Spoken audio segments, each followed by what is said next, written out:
오늘 나눌 말씀은 회개치 아니하면 다 위와 같이 망하리라, 그런 제목입니다. 다 같이 읽겠습니다. 너희에게 이르노니 아니라 너희도 만일 회개치 아니하면 다 이와 같이 망하리라. 한 번 더 읽겠습니다. 너희에게 이르노니 아니라 너희도 만일 회개치 아니하면 다 이와 같이 망하리라.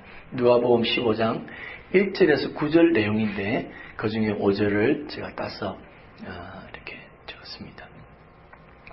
여러분, 불행에 대해서 어떻게 생각하십니까?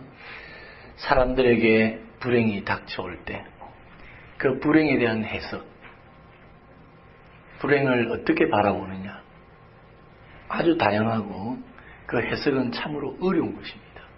굉장히 어려운 것 중에 하나가 불행에 대한 해석입니다. 오늘 누가복음 13장에 보면 예수님께서 많은 사람들과 함께 이제 모여서 설교를 하고 계셨죠. 정말 구름대 같은 사람들이 예수님 주위에 모여 있었습니다. 기적을 보기 위해서, 경험하기 위해서, 말씀을 듣기 위해서. 이렇게 많은 사람들 앞에 예수님께서 계시는데 두어 사람이 와서 예수님께 충격적인 뉴스를 전했습니다. 그 뉴스 내용은 이러합니다. 빌라도가 갈릴리 사람들을 죽여서 그들의 제사의 제물에 피를 섞었다, 그런 내용입니다. 아주 충격적인 그런 내용이죠. 빌라도는 여러분 누굽니까? 로마가 그 당시 유대 지역을 정복하고 지배하고 있었습니다. 로마의 총독입니다. 그 로마의 총독이 이스라엘 사람인 갈릴리 사람들 몇 명을 죽이기도 못해서 자기들이 이방 제사를 드리는데, 이방인 제사를 드리는데 그 이방인의 제사에 그 이스라엘 백성들 피를 섞어서 제사를 드리는 그런 일을 했다.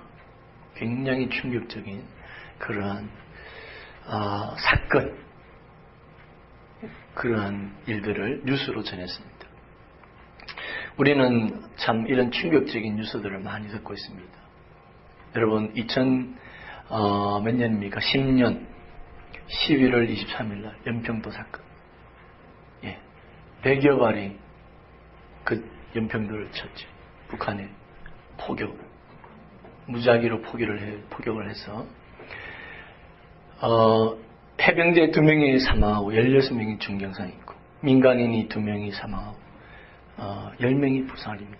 그런 일이 있었다고 아시죠, 여러분? 이런 충격적인 불행한 소식.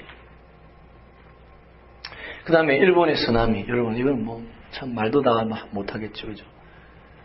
2011년에, 그죠? 대지진 9.0.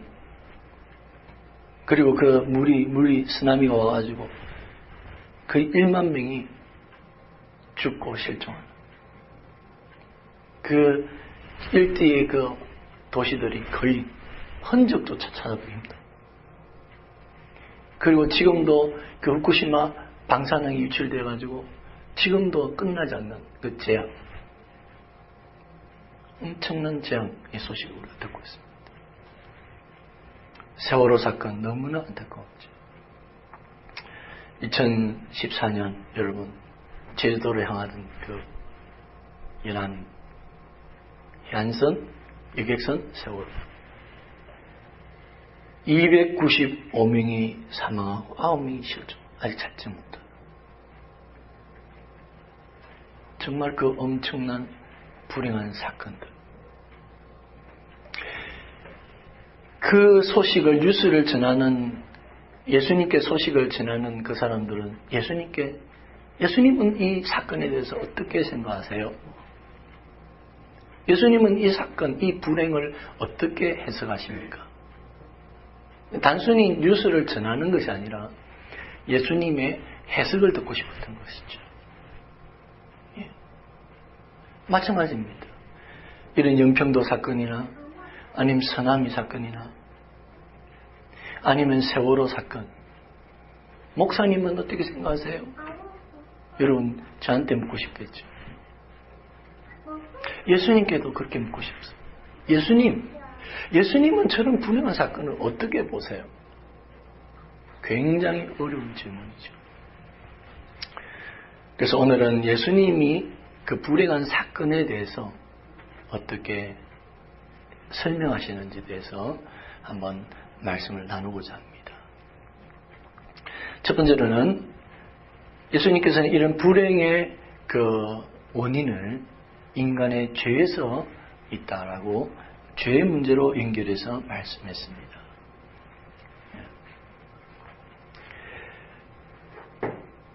예수님께서는 그 질문을 받으시고 너희는 이 갈릴리 사람들이 이같이 해가 받음으로 모든 갈릴리 사람보다 죄가 더 있는 줄 아느냐. 너희에게 이르노니 아니라 너희도 만일 회개치 아니하면 다 이와 같이 망하리라. 죄, 회개 이렇게 예수님께서 연결했습니다. 참 여러분 불행한 사건이 일어나면 그 불행한 사건을 항상 정치적으로 해석하려는 사람들이 있습니다. 세상에는. 사실 이 사건도요. 예수님께 이 뉴스를 전할 때 이 전한 사람들의 의도가 사실 조금 불손한 것이 있습니다. 그 당시에 그 분위기, 예수님이 계시고 수많은 유대인들이 이스라엘 백성들이 있는 그 상황에서 그 뉴스는 정말 자극적인 뉴스였습니다. 자칫하면 폭동으로 이어질 수 있는 그런 뉴스였습니다. 생각해 보세요. 그렇지 않아도 로마가 우리를 지배하고 있어서 언제나 해방을 하기 위해서 해방운동을 하고 있는데 예? 그 로마의 총독이 로마에 보내온 그 총독이 잘 이끌어도 부족한데 지금 자신의 민족의 사람들을 죽여서 그것도 이방 나라의 제사에 이스라엘 백성들은 그런 거 굉장히 분노하잖아요. 이방인의 그 제사에 이스라엘 백성들의 그 피를 섞었다. 정말 듣기만 해도 피가 거꾸로 솟는 그런 상황. 자칫 예수님께서 정치적으로 말씀을 하신다면 정말 폭동으로 그 자리에서 일어날 수 있는 사람도 많이 막 모였겠다. 그런 데죠. 정말 그런 상황입니다. 실제로 여러분 예수님의 제자들 중에는 열심당원들이 있었습니다. 시몬, 예수님의 제자 중에 시몬은 샬롯인이라 했습니다. 샬롯은 열심당원이라는 뜻입니다. 나라와 민족의 해방을 위해서 일하는 사람이었습니다. 그런데 성경학자들에 의하면은 샬롯인 시몬만 열심당원이 아니었다고 했습니다. 예수님의 제자들 중에 몇몇은 열심당원이었을 것이다. 그래서 그들은 예수님을 통해서 이 땅에 이스라엘이 해방되고 새 왕국이 건설되기를 원했던 것입니다. 그래서 예수님을 쫓아다녔습니다. 그들은 언제나 이스라엘의 회복의 때가 언제입니까? 예수님 그렇게 물었습니다. 정치적으로. 실제로 군중들은 그랬죠. 예수님이 오병이어로 5,000명을 먹이고 12광주를 남길 때 예수님을 억지로 잡아서 예수님을 임금으로 왕으로 삼으려고 했습니다. 언제나 정치적으로 문제를 이끌어 가려고 하는 사람들이 있습니다. 정말 딱 좋은 그런 뉴스입니다.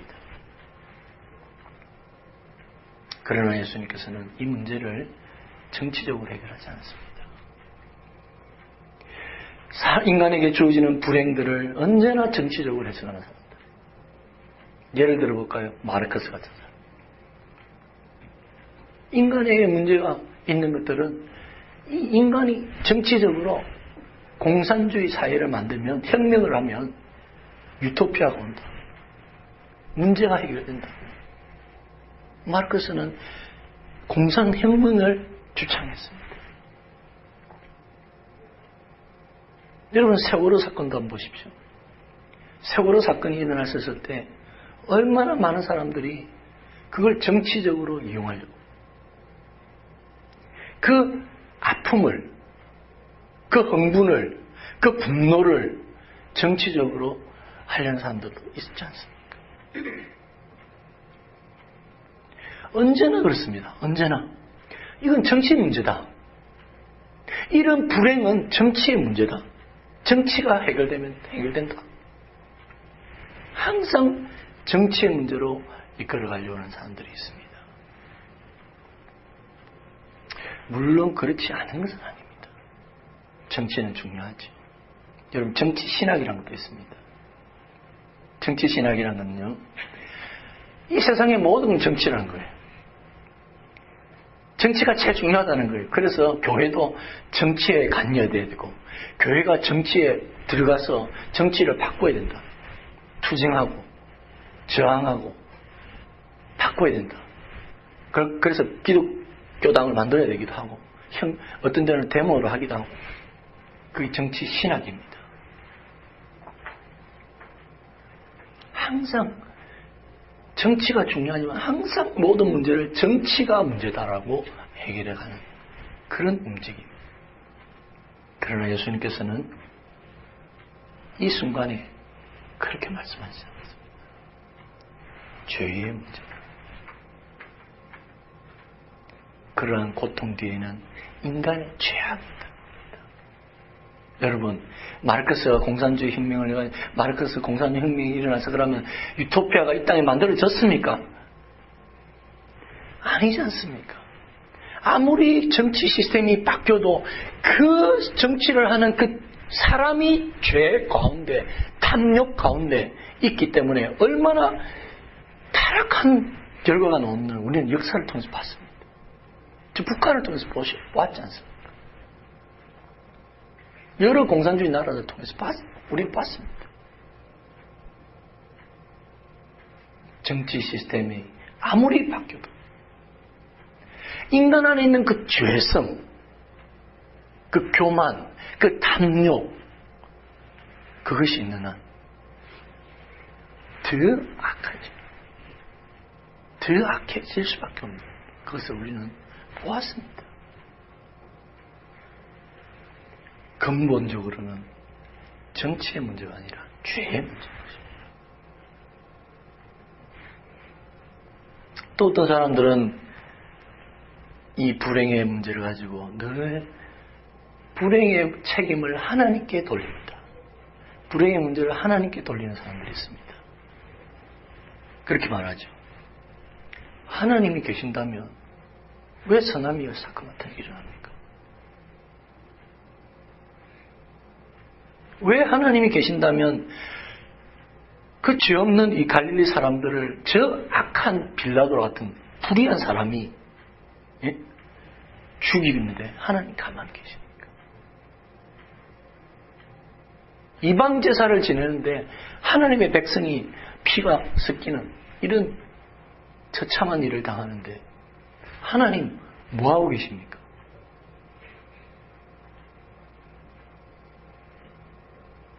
그렇게 질문하는 거죠.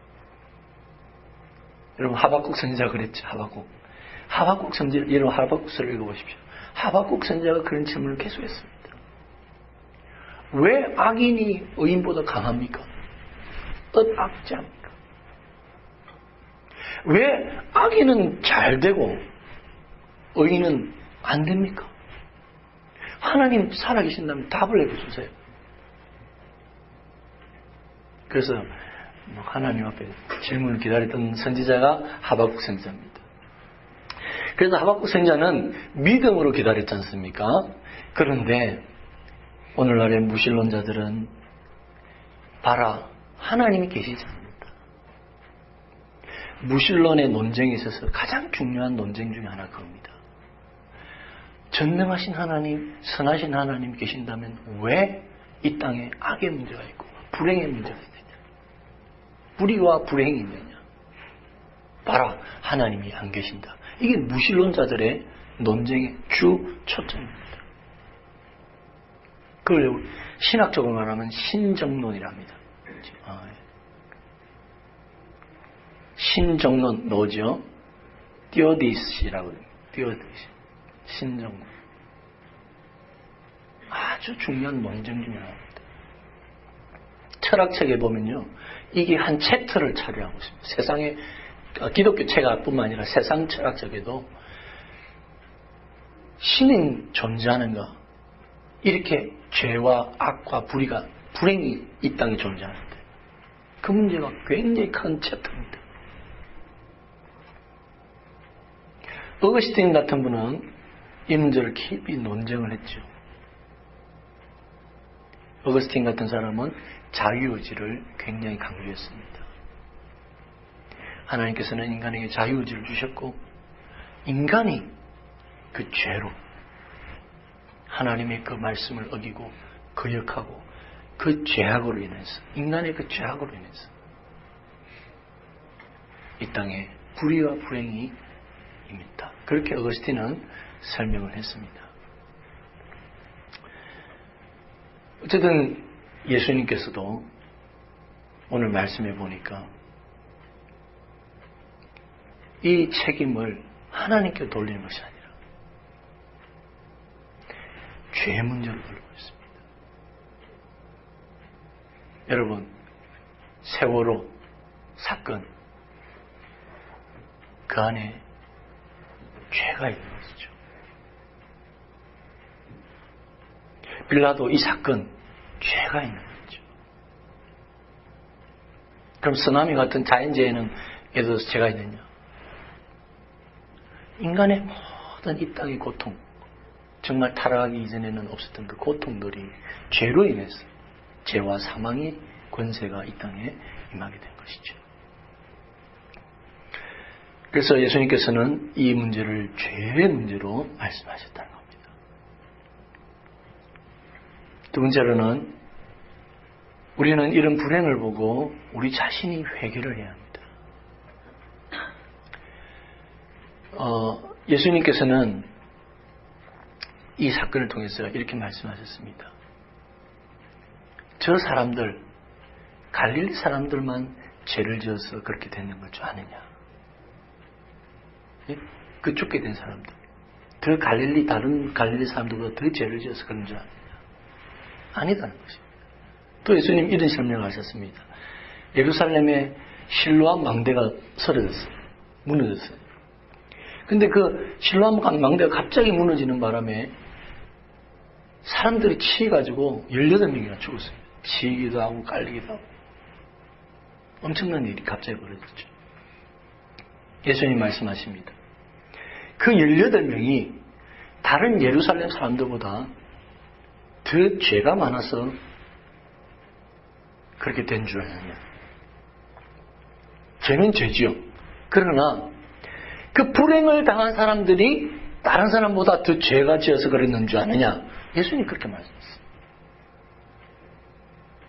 우리들은 불행을 당하면 그 불행을 그 사람의 죄라고 하는 그런 인식을 갖고 있습니다. 저 사람이 무슨 잘못을 범해서 저런 불행을 당했을 거야. 일본에 쓰나미 당한 거 보니까 일본에 그 1만 명이 죽은 그 1만 명들이 다 죄인들이야. 아주 일본 나쁜 사람들이 있기 때문일 거야. 죄를 지어서 쓰나미에 당한 것일 거야. 하나님의 벌을 받았을 거야. 쉽게 그렇게 해야 됩니다. 맞죠? 우리는 쉽게 그렇게 다른 사람이 어떤 불행을 당하면 그 사람이 뭔가 잘못이 있어서 그럴 것이다. 갈릴리 사람, 수많은 사람들 중에 왜 그 갈릴리 몇몇 사람이 죽임을 당하고 제사, 이방인, 참, 유대인들은 아주 더럽게 보잖아요. 이방인의 제사를. 그런데 적게 돼요. 아주 그 사람들은 뭔가 하나님께 벌을 받아도 되게 벌을 받고 미움받아도 되게 미움받는 사람들일 거야. 그게 그 당시 사람들의 시각입니다. 예수님은 아니라고 말씀하십니다. 아니다. 저 사람들이 더 죄를 지은 게 아니고 특별한 죄를 지은 것이 아니라고 말씀합니다. 너희들도 회개하지 않으면 하나님의 심판을 받을 죄인들이야. 너희들에게도 하나님의 심판이 준비되어 있어. 회개하라. 그렇게 예수님께서는 너희들이 회개해야 된다고. 그 광경을 보고 정말 회개해야 될 사람들은 바로 너희들이라고 말씀하십니다. 언제나 사람들은 문제를, 불행을 그 사람의 죄로 판단합니다.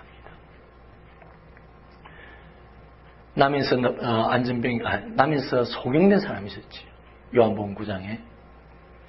남에서부터 소경이 됐어요. 앞을 못 봅니다.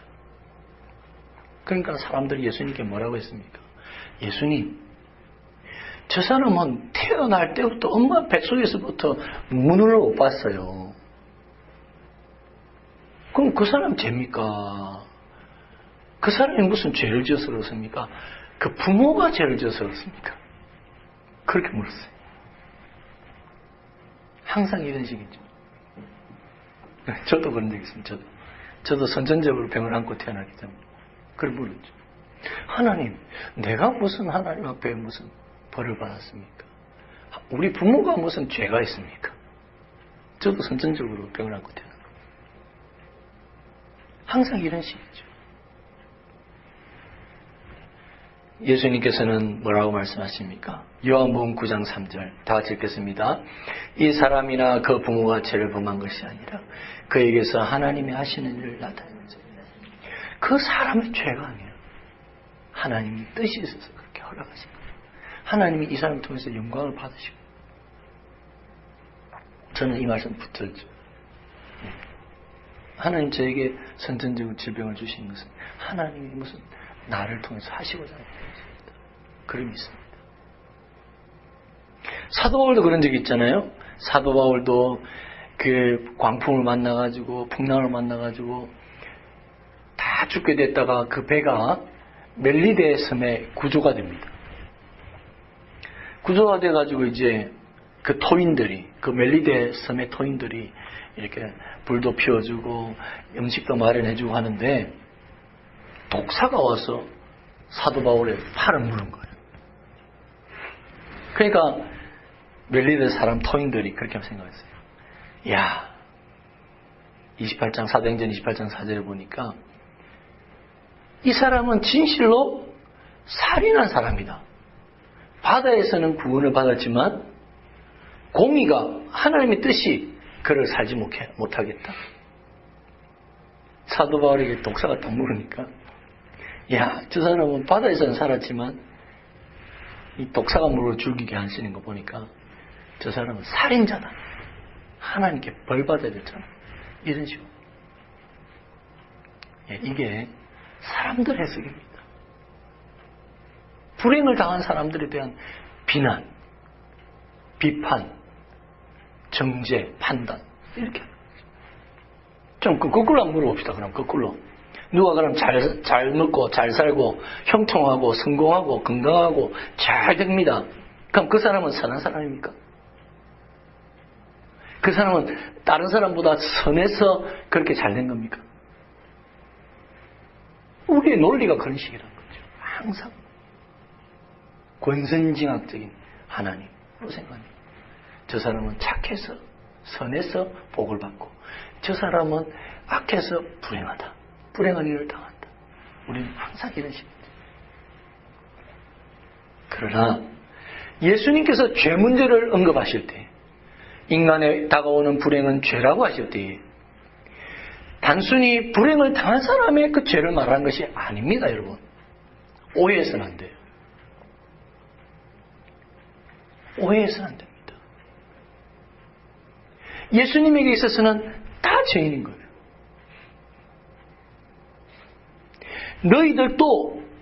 너희들도 회개치 않으면 나중에 하나님의 심판을 받게 된다. 그냥 육신의 죽임을 당하는 그것과는 비교할 수 없는 영원한 지옥에 가는 형벌을 받게 된다. 그래서 예수님 이런 말씀하셨죠. 여러분 기억나세요? 육신은 죽이되 영혼은 죽이지 못하는 사람들을 두려워하지 말라. 육신뿐만 아니라 영혼까지 죽이는 심판하시는 하나님을 두려워하라. 그랬습니다. 사람들은 빌라도가 갈릴리 사람도 몇 명 죽인 것을 가지고 죄인이다, 죄가 있어서 그럴 것이다 하지만, 그러나 영원한 심판, 정말 주님 앞에 섰을 때에 주께서 앞에서 받을 영원한 심판을 정말 두려워. 너희들이 회개해야 된다. 즉 죽은 갈릴리 사람이나 실로암 망대에 치여 죽은 예루살렘 18명의 사람들이 아니라 바로 너희들이 회개해야 된다. 너 자신을 하나님 앞에 반성하고 회개해야 된다. 그렇게 말씀하고 있습니다. 그래서 서남이 사건을 볼 때, 야, 일본 놈들, 못된 놈들, 잘됐다. 아니면 죄 때문에 그렇다. 그럴 줄 알았다. 잘못된 것입니다. 그런 모습을 볼 때, 너 자신을 보라는 겁니다. 너가 얼마나 죄인인 걸 똑똑히 보라는 겁니다. 네가 앞으로 하나님 앞에 받을 심판이 얼마나 더 크다는 사실을 보라는 겁니다. 그래서 우리 자신이 회개를 해야 합니다. 마지막 한 가지만 언급하고 맡기겠습니다. 하나님의 오래 참으심, 죄인들이 회개하기를 오래 참으시는 것에 대해서 감사해야 되겠습니다. 예수님은 오늘 이 두 사건을 말씀하시면서 비유를 하나 말씀하셨습니다. 6절에서 9절. 이에 비유로 말씀하시되, 예수님은 연결해서 비유로 말씀하셨다는 겁니다. 이 사건을 두고 연결해서 비유에 말씀하시되, 한 사람이 포도원에 무화과나무를 심었는데 3년이 돼도 무화과나무 열매가 맺히잖아. 기다려도 열매가 맺히죠. 그러니까 이 주인이, 야, 저 무화과나무를 찍어 없애라. 뭐 그냥 땅을 버릴 필요가 뭐 있노? 그렇게 하니까 과수원지기가, 주인님, 한 해만 더 제가 걸음 주고 잘 보살피겠습니다. 기회를 주십시오. 그래서 주인이, 그래 좋다, 한 해 더 해봐라. 그렇게 했다는 것입니다. 여러분, 이 비유의 핵심은 그것입니다. 무화과가 열매를 맺지 않는데 더 기다려줬다. 그걸 찍어내어 버리지 않고 기다려주는 주인. 그분 하나님을 예표합니다. 우리가 죄 때문에 정말 하나님의 심판을 받아야 됩니다. 쓰나미보다, 세월호보다 더 그것과 비교할 수 없는 심판을 받아야 됩니다. 그러나 하나님께서는 너희들이 회개하기를 기다리고 인내하고 계신다. 예수님께서는 결론적으로 그렇게 말씀하고 있습니다. 하나님께서는 지금도 햇빛과 비를 악인과 선인에게 통일하게 주세요. 어떤 때는 그렇게 말하죠. 하나님, 저 김정은 같은 사람, 그 무리들 그냥 왜 빨리 없어지지 않으세요? 하나님 계신다면 좀 빨리 없애면 안 됩니까? 그렇게 말하죠. 그러나 하나님께서는 한 사람이라도 더 회개하고 돌아오기를 인내하고 기다리신다. 여러분은 저 못된 김정은, 너무 못된 이렇게 이야기하겠죠. 그러나 하나님 앞에서는 우리가 다 같은 죄입니다. 여러분 자신을 돌아보십시오. 우리 자신을 돌아보십시오. 우리도 심판받아야 할 죄인입니다. 태산이 크다 높다 하되 하늘 아래 메이로다, 이런 표현이 있습니다. 아무리 높은 태산 같아도 하늘에서 보면요 똑같은 산이에요. 여러분 비행기 여행 해보셨죠? 똑같습니다. 인간이 어떤 사람은 큰 죄를 지은 것 같고 나는 죄 안 지은 것 같고, 저 사람 죄는 아주 큰 것 같고 나는 좀 덜한 것 같지만, 하나님 앞에서 보면 도토리 기적이에요. 다 죄인. 하나님 앞에 심판받아야 할 죄인입니다. 그러나 하나님께서 인내하신 것이죠. 베드로후서 3장 8절 9절 읽어보겠습니다. 다 같이 읽겠습니다. 사랑하는 자들아, 주께는 하루가 천년 같고 천년이 하루 같은 이 한 가지를 잊지 말라. 주의 약속은 어떤 이에 드리다고 생각하는 것 같이 더딘 것이 아니라 오직 너희를 다 아무도 멸망치 않다 회개하기를. 하나님의 시간 안에서는 천년이 하루 같고 하루가 천년 같다. 우리는 언젠가는 하나님의 심판대 앞에 설 것입니다. 그러므로 여러분, 다른 사람의 불행, 우리에게 오는 불행을 바라볼 때 우리는 회개합니다. 회개의 계기로 삼아야 돼요. 늘 정치적으로 아니면 책임을 하나님께 돌리고, 하나님 왜 그렇게 하셨습니까? 그렇게 할 것도 아니고, 근본적으로 우리 죄의 문제인데, 그 죄는 그 불행을 당한 사람의 죄가 아니라 바로 나의 죄 때문인 것을 기억하고 늘 내 자신을 돌아보고 하나님 앞에서 회개하는, 그리고 이러한 죄인을 오래 참으시는 하나님께 감사드리시는 여러분 되시기를 주님의 이름으로 축원합니다. 기도하겠습니다.